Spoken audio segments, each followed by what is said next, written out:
Okay, guys, we're going to start chapter 8 of the book of Daniel. And we're not going to, I'm going to have to warn you a little bit. There are some repetitious things in here. But as we go through chapter 8, I want you to be mindful of one thing, that we're covering something that was covered in chapter 7. Now, why? There's got to be a reason that God would show Daniel a vision in chapter 7 that would show these kingdoms, and then come back in chapter 8 and single out 2 of them. There's got to be a reason. God doesn't do things haphazardly or just on the spur of the moment. He always has purpose. And so, as we go through this, and we're going to talk about some things, and I'm going to give you some of Raymond's ideas, which you take Raymond's ideas, you can kind of, do what you want to with them, but I'm going to give you some ideas about why I think that this is, these 2 kingdoms are being brought back into play. And we'll do that as we get into it, okay?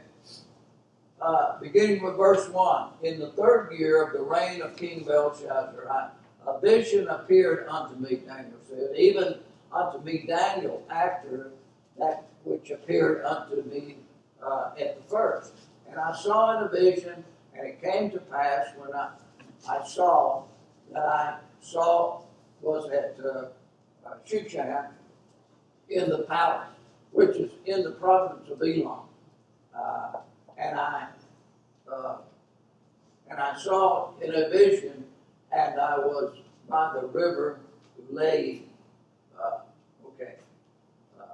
It's in the 3rd year. It says of the reign of Belshazzar. Now, I'm going to show you a chart again, just in case there's some people that didn't see it in the beginning. But chapter 8 goes before chapter 5 in the book of Daniel. Something you have to remember when you're reading the book of Daniel, that chapter 8 goes before chapter 5. And this chapter here takes place somewhere around 550 BC, about 12 years before chapter 5 in the book of Daniel. How many of you remember what chapter 5 was about? Anybody? Remember the handwriting on the wall? Belshazzar, when Cyrus and his the Persian army come in and took the king, and took over Babylon. Okay, that's chapter 5, the handwriting on the wall. Anyway, so this takes place about 12 years before this. Looking at our chart again, you see how you switch those around. 7 and 8 go before 5 and 6. The bottom one shows the way it actually is, and the top shows the way it is in our Bible. And the reason being is 7 and 8 have to do with Belshazzar's reign. And then chapter 5 has to do with the end of his reign, when he dies, actually. So if everybody understand what I'm getting at? Okay. Why do you think they put them in that order? You have an idea? No, I don't know why they ended up that way. Except they were different, probably different documents, and they just entered them. Dyslexics also. Dyslexics also. Could be. But anyway, just to make it clear, chapter 8 goes right after chapter 7, 12 years before Belshazzar dies, so before his kingdom goes in. Now we know, the reason we know some timing on this is because of the Babylonian Chronicles that give us some, the reigns of Nebuchadnezzar, which was Belshazzar's dad, which he didn't like Babylon. I mean, he was king, he become king, but he didn't like Babylon. he lacked a place over in North Arabia. There was an oasis over there, and so actually he very seldom ever come to Babylon. So what he did was he put his son in charge of Babylon, and that's why we end up with Belshazzar there during the reign of Nebuchadnezzar. And that was he began his reign about 556 BC. About 3 years later, he put his son in charge, which makes it about 553 BC. And so in the third year of the reign of Belshazzar, that would have made it about 550. And you got to remember this, it's going to be on the test. Okay?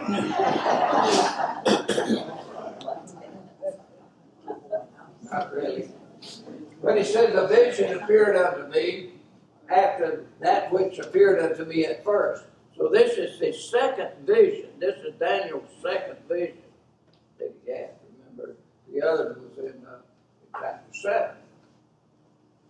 This one occurred while he was awake, as opposed to the first one, which evidently the way that he's declared it, he was asleep during the one in chapter 7, but he's awake during this one. And of course, the vision in chapter 7, we know occurred about 2 years earlier than this vision. Now he says, I was at Shushan.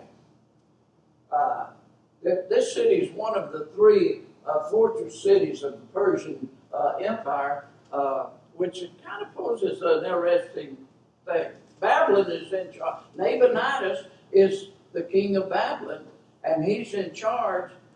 And Daniel, where we see him later in chapter 5 in Babylon, because that's where the handwriting on the wall appeared. But he says now he's over in Shushan, over in Elam, or part of the Persian Empire. We don't know exactly how he got there or what's happening. We'll deal with that in just a minute. But this is the same city that we find the history concerning Esther and King Ahasuerus, and also Nehemiah. He starts there as a cupbearer in the Shushan, when you read those accounts. So, in Nehemiah it says, and it came to pass in the month Keslu, in the 12th year, I was at Shushan, and then again Esther says that in those days when the king Ahasuerus sat on the throne, which was in Shushan, the palace. So both of those occurred in the same place. And now Daniel is over there. I don't know exactly whether he's over there physically or whether he's over there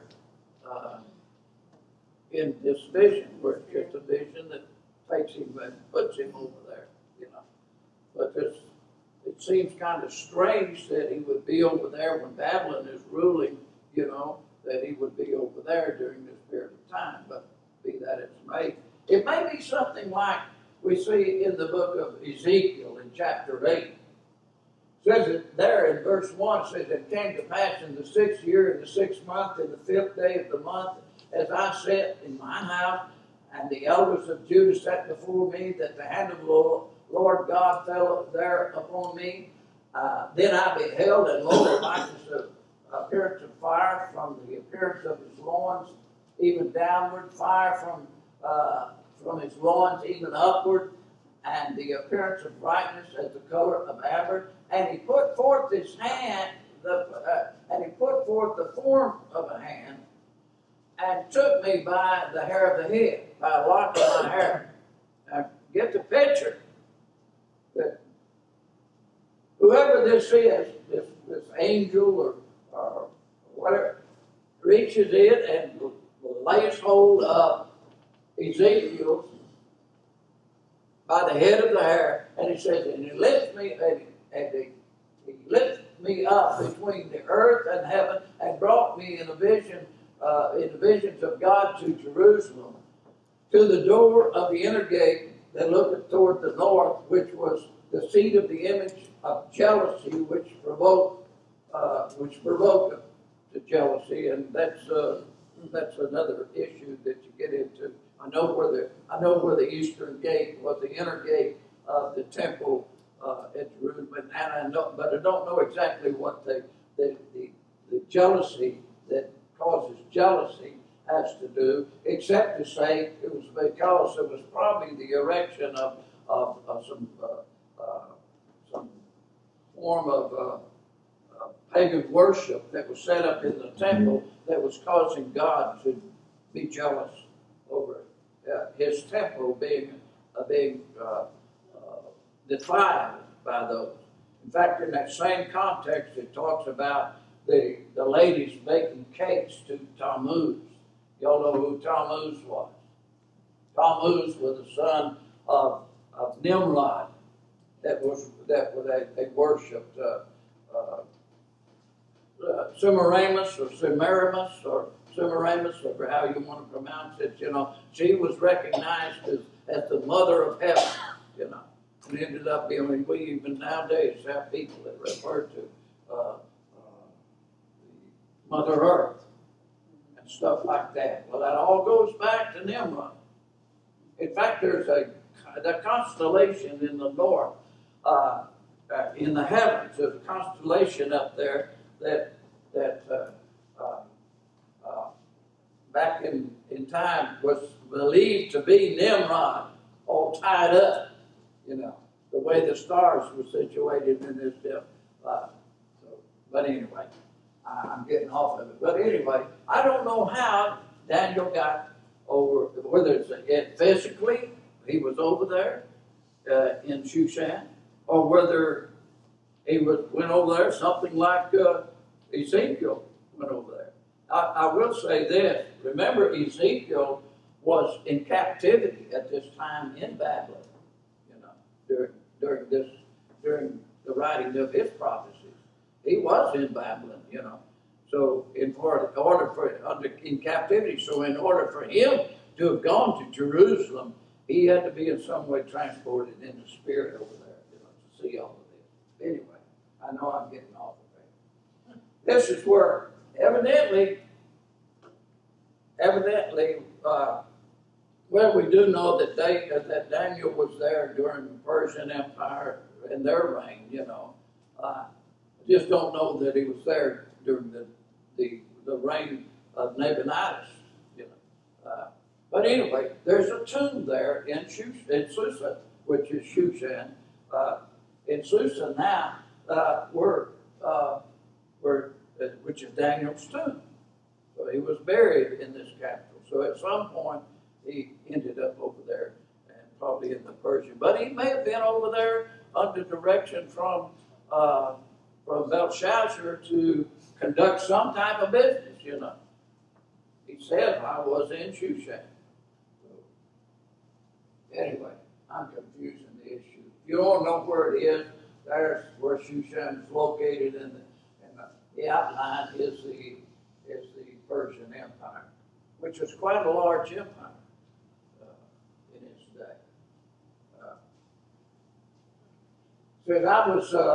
He said also that I was by the river Ulai. I guess that's the way you pronounce it. Ulai. Anyway, this river here was an artificial canal that connected a couple rivers together. One of the rivers was known as the Kirkon. Best information I could get, it was about 20 miles northwest of the city. And then it connected to another river, which was Abdiscal.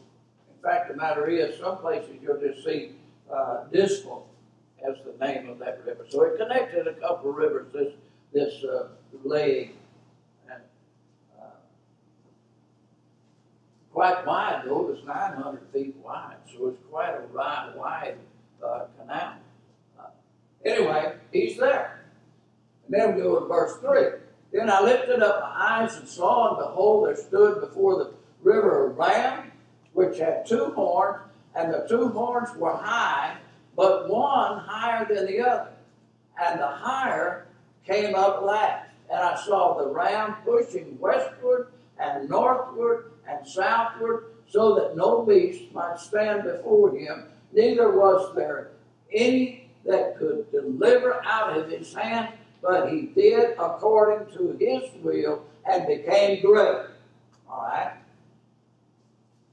We know, we don't have to guess at who this is. I like it when the Bible just plain tells you who this is talking about, don't you? You don't have to guess. Because in verse 20, it actually tells us who this is. This is the Persian Empire. Verse 20, we're down in the chapter, and I brought it so we wouldn't have to even guess or talk. Yeah, so everybody knows. The ram which thou sawest having 2 horns are the kings of Media and Persia. So we don't have to guess at that.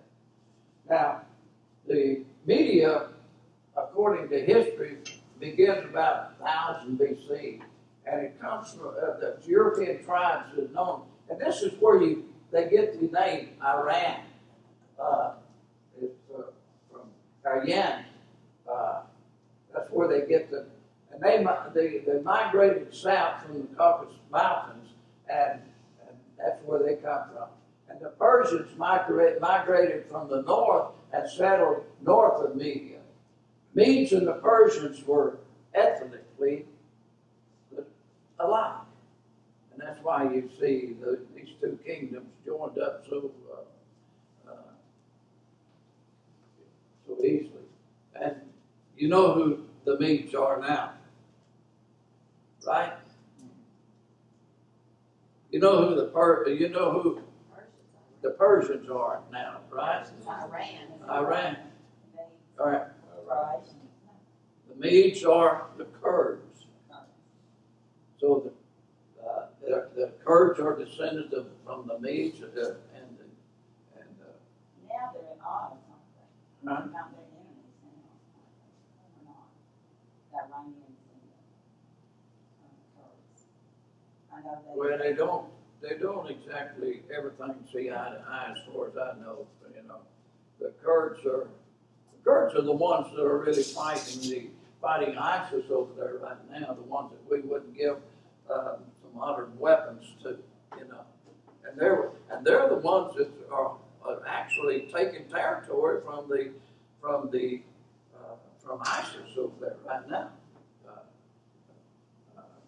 Not counting what the Iraqis are doing, you know, what accomplishments that they're making, which have been very, very little up to here the other day. It seemed like that they were doing better. But anyway, so they're ethnically they're similar to each other. Centuries things kind of change. The Persian dynasty, as far as the Persian dynasty, it was founded about 700 BC. And then, of course, the kingdom was under the Medes for a long time, because the Medes at one time were more powerful than the Persians, until the time of Cyrus. When Cyrus took the throne, the Persian throne, some of the some of the generals in the army of the Medes, they joined him, and so consequently he defeated. And by the way, his grandfather was the one that he defeated. His grandfather was a Midianite, and he's the one that he defeated. Cyrus's mother was a Mede, and his father was Persian. So he was kind of a Mede Persian fellow, you know. Cyrus was. Anyway, later in 539, Cyrus took Babylon. That's in chapter 5. That's what happened in chapter 5. 539 BC was when they lowered the river, they went under the wall and took the city. In fact, the matter is, there were very few that died. One being Belshazzar, but there were very few that died during that time. In fact, the matter is, one writer says that it was 2 days before anybody knew that Cyrus was in charge, that the Persians were in charge, because it didn't disrupt the city a whole lot, you know. Here's an interesting bit of information. In the excavators over there, they found a huge room that they think is the room, and they feel pretty positive that it's the room in which Belshazzar was having this huge party that saw the handwriting on the wall and the excavations that were there. And it took this Babylon fell in 539. From the foundation stone on the Temple Mount in Jerusalem to that room that they have found is exactly 539 miles. Kind of an interesting tidbit of information. It may not mean anything, but it just kind of seems like that, hey, when God puts stuff together, everything seems to kind of coincide, you know. But anyway, 539 BC. Now,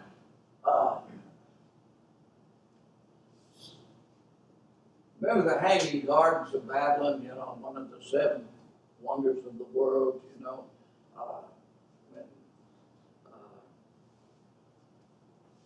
When Nebuchadnezzar had built this Hanging Gardens, they called it. What it was his wife was a Mede, and she'd come from the mountain area where there's trees and flowers and all of that. Well, down at Babylon, it's just a plain, you know, and not much going. She was homesick. So being king, you can do whatever you want to do, you know. And so he builds a mountain. That's what it is. It's goes up, and it's supported, and it's got layers of sand or dirt, and got trees planted, you know, and then goes up and got flowers planted, and goes up and got trees planted, and just that's the way it goes up. To make her feel a lot. You're talking about really going all out for a woman. I mean, That's more than a bouquet of flowers. he builds a mountain. Way to go, Kevin.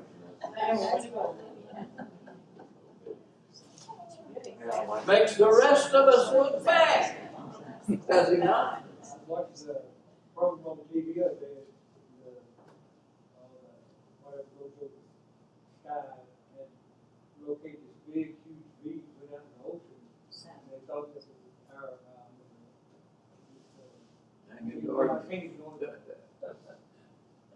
But anyway, actually, that was built for Cyrus's cousin, which is married to Belshazzar. You know, it looks like with all of the intermarrying and stuff. I mean, you don't know what not intermarrying. That's not a good word, but I mean, you know, this king marrying the daughter of some other nation's king, and all of that. Looks like they got along a lot better, does it not? Like, In-laws are. That's right. well, yeah, you're right. You're right. You're right. Probably if there's anyone in the world that has a lot of conflicts, it's probably maybe I ought to quit. There you go. Well, this ram had 2 horns, we're told. That's not hard to figure that out because these 2 horns, of course, represent the relationship between those 2 nations, the Medes and the Persians. But one horn was higher than the other. And it's not hard to figure that out. The Persian part of the empire was the dominant empire. It took over the Mede empire. And we saw it in chapter 7 as the bear. Remember the bear that had the 3 ribs in its mouth that come up on one side? You know, that one side representing the stronger of the 2 nations. The 3 ribs representing Lydia and Babylon and Egypt that they conquered, you know. Okay, now we're seeing, now we've got this ram with 2 horns representing the same kingdom. And so again, that puts that question, why is the Lord doing this? Why is he giving him a vision of these particular 2 kingdoms out of the 4? Raymond? Yes. One question. Referring to the ram, is this ram a sheep or is it a goat? I mean, all through the Bible, it's referring to the ram. These rams. Now, if it's a sheep, it's got to be one of the dumbest critters God ever put on this earth. If you don't believe me, just go buy a couple free of them and have them for a while. You'll understand. But I've always been wondering about that. Well, I can't give you the answer, but I can agree with you that if it's sheep, Well, that's why we're called sheep, because we got these dumb things. I know we had a Keep doing the same things over and over. a guy at Rose Heights, was down our Sunday school class that died. In fact, the matter is, we went up to his hotel room, about 8, maybe 10 of us in his hotel room, and he was kind of in a coma there. And all of a sudden, we're all visiting and talking, and all of a sudden, he sits up in bed and quotes the 23rd Psalm. I mean, just as loud as, I mean, it just, you remember that, Judy? Who is that? JD? JD.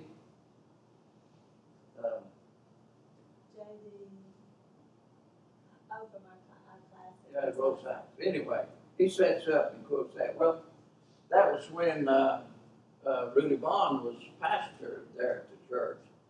And so they asked Rudy Bond and they asked me to do the funeral. So I thought, he sat up in bed and he quoted the 23rd Psalm. And so I said, what I'm going to do is I'm going to speak. They asked me to speak instead of Rudy Bond. But I said, I'm going to speak on the 23rd Psalm. So I did. I spoke on the 23rd Psalm, talked about how dumb sheep were and all this stuff. But anyway, I mean, back to the story.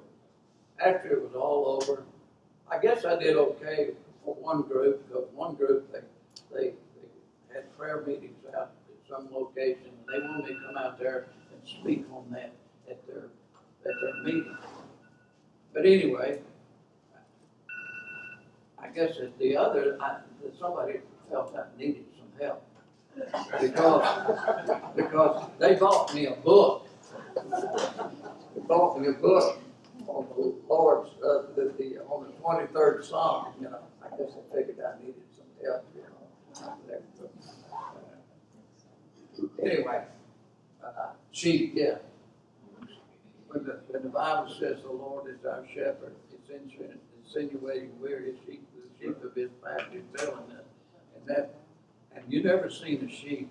You can't train them. I mean, you can't train them they will follow your voice. They'll follow anything, but they do learn to follow your voice. You know. Over in the Middle East, you don't drive. They don't drive sheep. They lead the sheep. Out in the Northwest, when I was a kid, I used to see them going up and taking the sheep up into the mountains. You know, a covered wagon with a guy going up in there with sheepdogs, and they're driving the sheep. Over there, the lead sheep. But you never seen it. You can't teach them to roll over or whatever they do. Lead. You can't teach them. I mean, they're just seem to do any tricks, you know, stand up, lay down, whatever. You know, you can't. That's just their nature, you know. And that's what God compares us to sheep. He's got us pegged, so he's got us pegged. And when you name all the things that sheep will do, they'll follow anything, you know. I don't know how we got off. The Bible says that my sheep will hear my voice. Right. And so, you know, the rest of the people aren't. They're right, and over there, in fact, I read a story where the high country over there, there was a village up there, and a guy was talking about in his writings how that in the morning, all of the guys come out from the village with their sheep, and their sheep was all mingled and out there while these 4 or 5 guys standing around talking, you know. And their sheep all got together and just, you know, mingled and all that. And then all of a sudden, he said the men started off in different directions, calling their sheep. And their sheep separated and followed each shepherd. Now, so they will do that. Anyway, time's run out. Have you tried to teach a goat to lay down or sit or? Well, no, I think that probably 6 of one and half a dozen of another, I guess. Goats are a little, I guess, hard-headed, I mean, you know. All right, God bless you this morning.